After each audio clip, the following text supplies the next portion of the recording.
Good day and welcome back to Elementary 72 Gaming. Now this is my February the 13th video.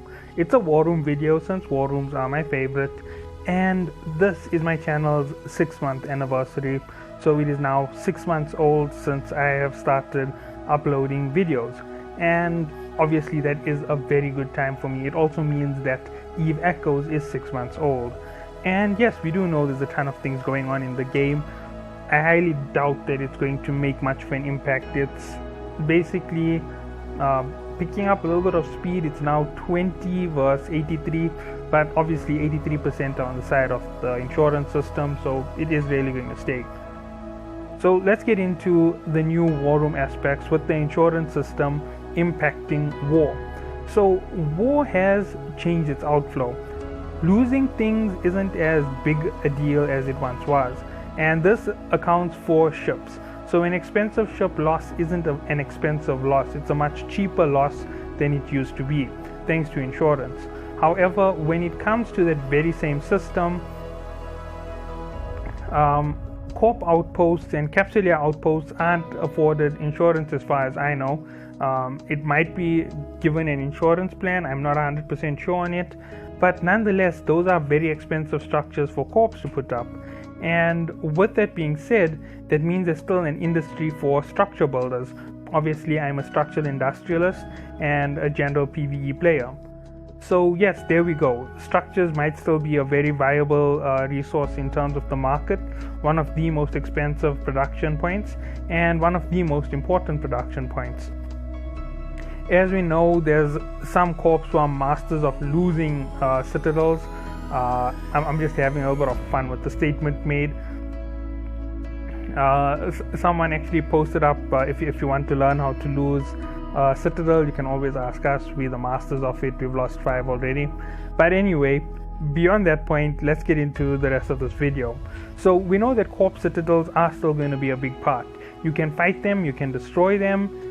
They're going to be the central focus of wars now. They're the only thing that really hurts when it comes to being destroyed.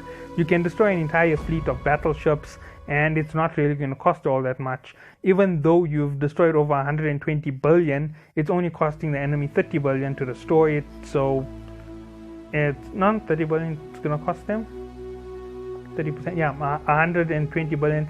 It will be somewhere in the factor of 36 billion to replace it, and that's a 10-man fleet, so it's not that heavy, and they really do afford a massive amount of battle power. And let's move forward from that point and let's go on to the next part. When it comes to war, losing ships isn't as bad as it once was, and since you can just restore a ship at your nearest station, it means that you no longer have that impact when it comes to a loss. So you're not really stopping the lines, and you can move your ships around by playing smart strategies. Use your interceptor to jump into a station, stage more high core fights. It makes war a lot more interesting as far as I'm concerned. So yes, when it comes to blob versus blob fights, they have a lot more interest and they can happen a lot more often right now because it's only a third of the price to restore them. So all corps are now going to focus on breaking away from SRP in the form of replacing your ship, and they're going to head towards the insurance payout method for restoring ships. It is cheaper, it is better in a lot of ways. Now in terms of cheapness, it's cheaper purely because the value of the ship isn't the only thing that you're losing. Example, building the Naga, like I didn't really know this, it costs 160 million 2 weeks ago. So yes, it was 160 million profit per Naga. I was way off. It takes 12 hours at maximum level, so an expert builder was actually making 320 million a day by selling 2 Nagas on the market. And if he did it with his full production capability, which is 10, which I doubt he actually would have had, but let's just say that he has 10, that would be a total of 3.2 billion a day. So over the top crazy profit was in industry. Definitely the insurance system is balancing the game's incomes. So let's move forward with that. So we now know that that's what the income base was in manufacturing, and it has taken a 10% knock. not a 10%, a 30% knock from its regular. So from 3.2 billion, a 10% will mean he's making 300 million a day. He's now in the same sector as T10 mission runners, and he only has to play for 2 hours a day, as I would have said previously. And if he was doing it on Jita markets at Jita market prices, it was costing him 160 million. That's just a standard straight up build cost with materials. So there we go on just the basics. So when it comes to war, we now have a lot of other aspects. We need to cash into the industrials. The industrials now need to supply those market demands at those ITCs in your region and in the enemy region. So capturing ITCs is absolutely crucial for corps to be able to stay afloat with SRP. They'll provide you materials, they'll provide you minerals, you build the ships, you replace those SRP those insurance orders on the market, make sure they fill completely, make sure it is totally finished on that market page. So there you go, there's a big payout from insurance coming to the corps. And it isn't a small profit, in case anybody was wondering. Yes, there might be some delay in dropping them on the market, but they will drop on the market appropriately. It was said there is some delay in the orders. They're working on speeding up the delay. So the delay from going to 72-hour delay and putting on all the orders onto the market will then depreciate all the way to maybe a 48-hour to all the orders on the market, or 24 hours to all orders on the market. Not an instant, obviously. So with all of this, it means if you capture an ITC, and let's say for example you had a massive war with 1,000 players and there's over 5,000 battle cruiser losses, and it's oracles, nagas, tornadoes.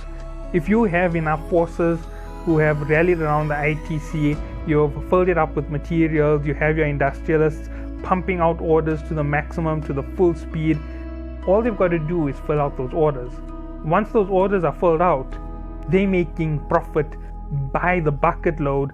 All they've got to do is do this up here, and in high sec put up 1 or 2 ships at that regulated region price. So a nice 320 million on the official markets in high sec will keep that price stable where it needs to be. So you have to invest a little bit into high sec market, keep the price at its stable rate at around 320 million, for example, for the battle cruisers. And in null sec, you need to fill in those orders with the buy orders. Hopefully those buy orders do not affect the market price, because if they affect the market price, they're going to crash the markets really rapidly. So obviously they have to work on that.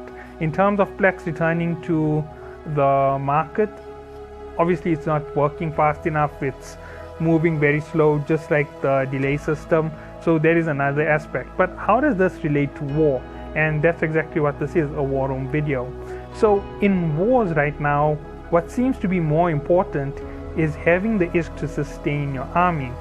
So in order to beat an enemy, you have to stop their flow of ISK. So capturing the ITC means you capture a flow of ISK. Yes, okay, so there's one big advantage. But it hasn't stopped the ISK flow into the corp. The industrialists were making money off the PvE players. Now they're not. So those PvE players and the PvP players who go ratting now have more money for themselves. They can simply invest a little bit extra into insurance, and they can lose their ship 5 times and they don't have to worry. Okay, so I've explained that the industrialists are going to be at a loss when it comes to this unless the corp takes the ITC. So if you want to keep your industry programs, you have to have ITCs. Alright, let's move on from that, and those are massive profits. Let's say for example you wanted to replace 100 destroyed Nagas on the market because there was wars for an entire week and there's now 100 sell orders. And let's say it's at 280 million with 160 million cost in production, which is most likely crashing down all the way. So 260 million. You have 160 million, that's 100 million per ship. There's 100 to sell. That is 100 million times 100. Times it by 10 is 1 billion, times it by 10 again, it's 10 billion. There's 10 billion profit on the market in one sell order. You fill it in, that is 5 billion to the industrialist, and you're going to take out the insurance and all of those figures, and you're going to take the rest of the profit for the corp. So they're going to donate the remainder from that profit after taxes directly to the corp. And there you go. That's a 3 billion increase into the corp. And this can be daily. If you go and you engage in enough wars, your industrial pilots are going to push money like this, like crazy. But that's only giving you more money to supply SRP. So those same PvE and PvP players who no longer have to support the industrials directly will now have to support them by generating more war, because you need more war to generate money like this. But this doesn't generate a one-to-one. So one loss doesn't equal one sale. It's quite low. You're only making back something like a third of that value. So you can only sustain a third of the losses. So you need the enemy to sustain 2/3 of the losses. You also need the enemy to fall back and fall out of the region, so you have more ratting zone, because you need more ratting. You need more income to come into your area. So what do you do? How do you stop the enemy? Well, a straight up PvP fight isn't going to help you. You can destroy 100 of the enemy ships and they definitely will be able to come back. Because of the insurance program, it is going to be that much of an impact. You could try other methods of fighting in PvP. You can camp them in stations for days and weeks and months. It's not really going to help. Alright, so then what's the next option? Well, the next option is to stop them earning heavy ISK. Now, how do you stop a corp from earning heavy ISK? Well, there are two programs right now that are going to make a lot of ISK. If you send a party down to HiSec and you tell them to do missions non-stop, that's a great profit for the corp. The corp can literally sponsor the books and have the books paid back in value to the corp, and that will work perfect for a ratting team. That money will help towards SRP, because literally the book value is like 120 million. They place an order for 100 on the market. They have 100 T10 missions at 100 million a piece. That's 10 billion. They're going to get the 10 billion back directly from the player when the player pays it back to them, right? That's all the mission books.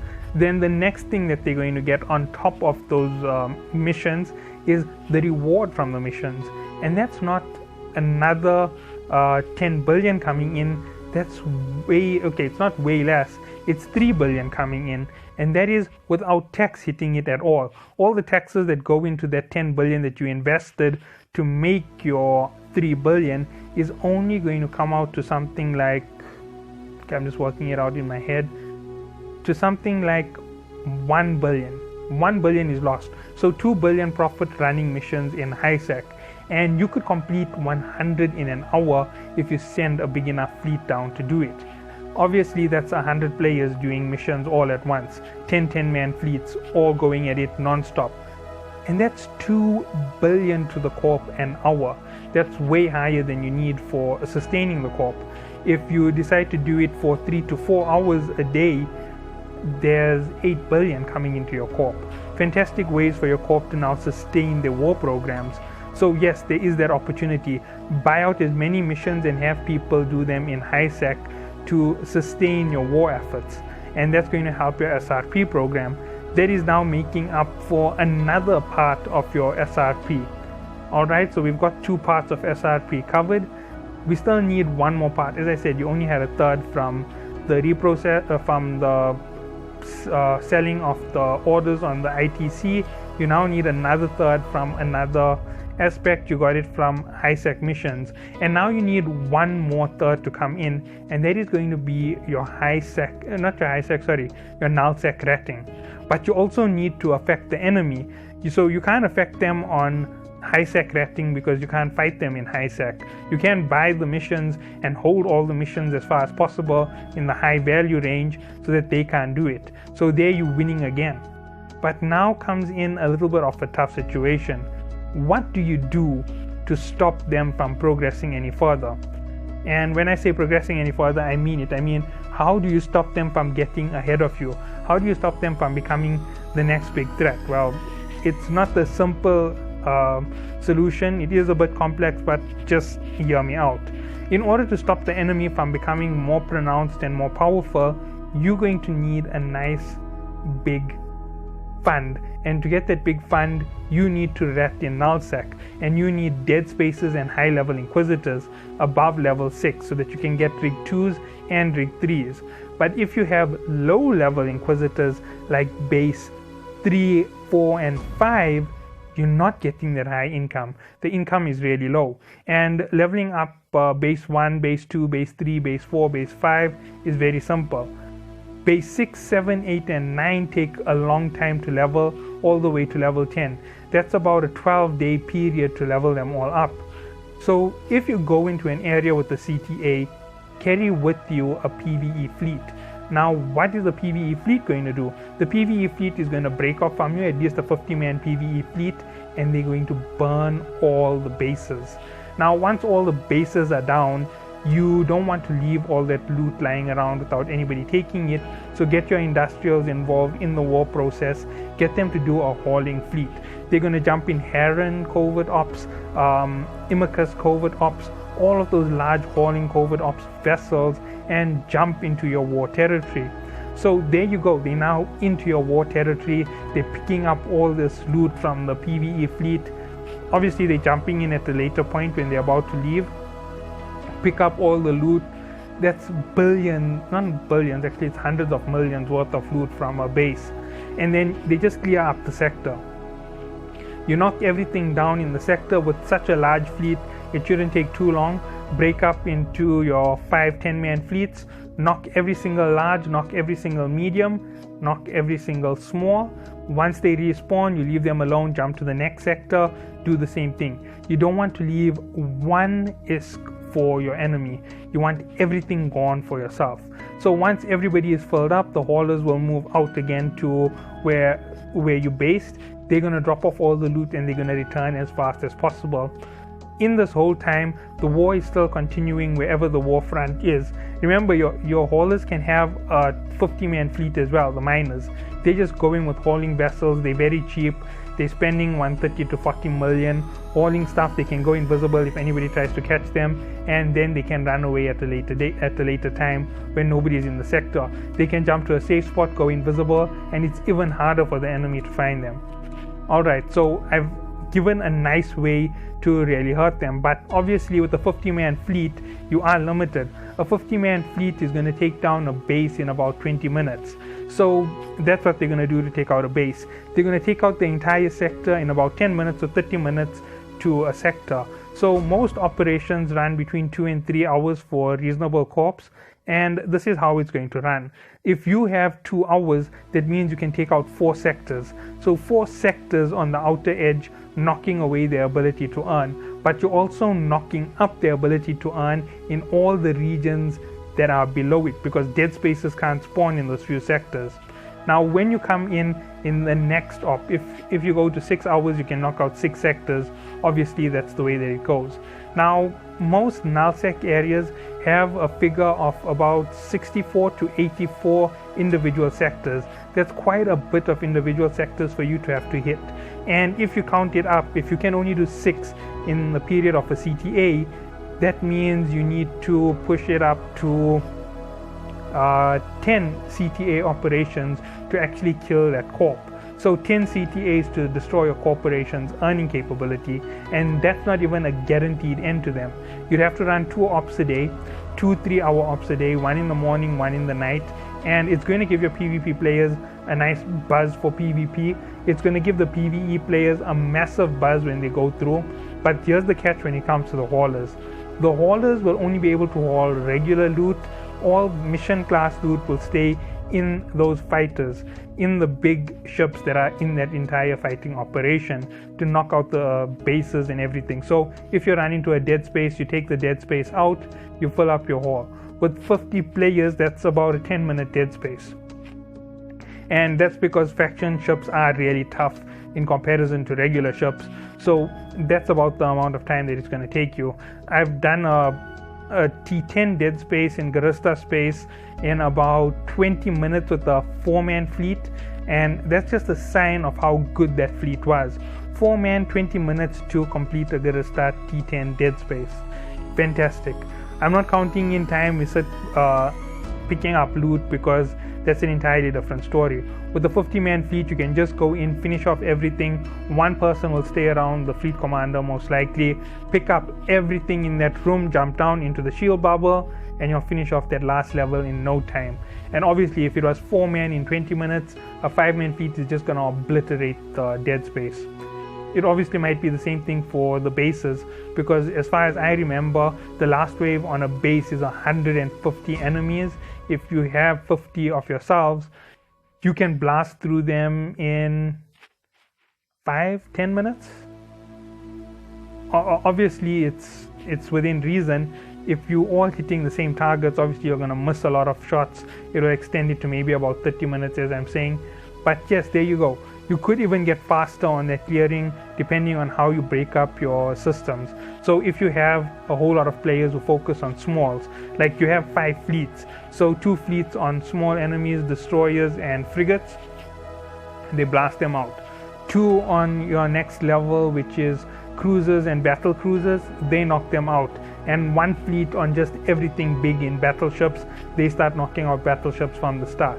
By the time you'll reach halfway through, everybody will now have a limited number of ships to focus on, and you can hit them as fast as possible. Squad commanders will have to break up operations to give their fleets targets. So everybody can focus targets, you can focus 3 at a time, hit, focus the next 3, hit, focus the next 3, hit. And that's the way that you want to do, only from your hierarchy within your squad. And once you are done with this here, you'll clear out a nice big sector of your enemy's territory, and the better you get at these operations, the better it is for you. Now there's a twofold benefit to this. When you do this here, this is actually the scorched earth battle method. This is from old Russia. They used it a lot when it came to warfare.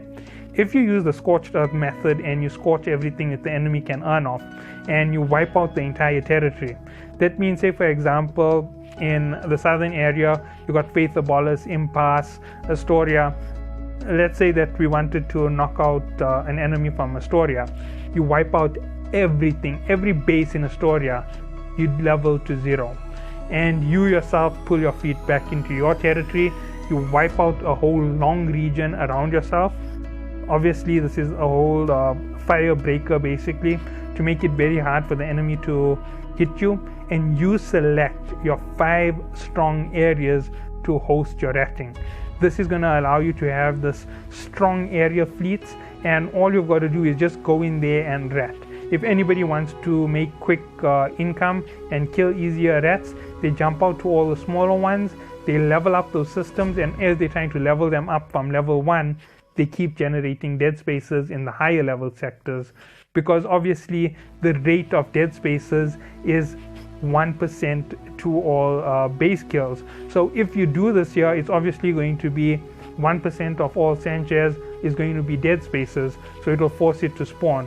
Obviously it is going to make a massive impact to regions, and this is going to be where you're going to get more dead spaces. Your dead spaces are going to start popping up a lot faster, and that's because you have a lot of easy ratting in the outer areas, and the harder ratting where things are very difficult is going to be high value, high earning. And with all of this being said, even though your dead spaces aren't as rich as they once were in bounty, they're now going to pay you massive fees. You're going to get hundreds of millions out of it, and every time your enemy attacks, they're going to keep refreshing that outer edge for you, because they're going to try and scorch you. And if you have finally finished off the enemy, scorched all their strongholds, broken up everything on their turf, broken all of their corp stations, their corp citadels, their captured stations, everything is gone, you win. So that is the new face of war.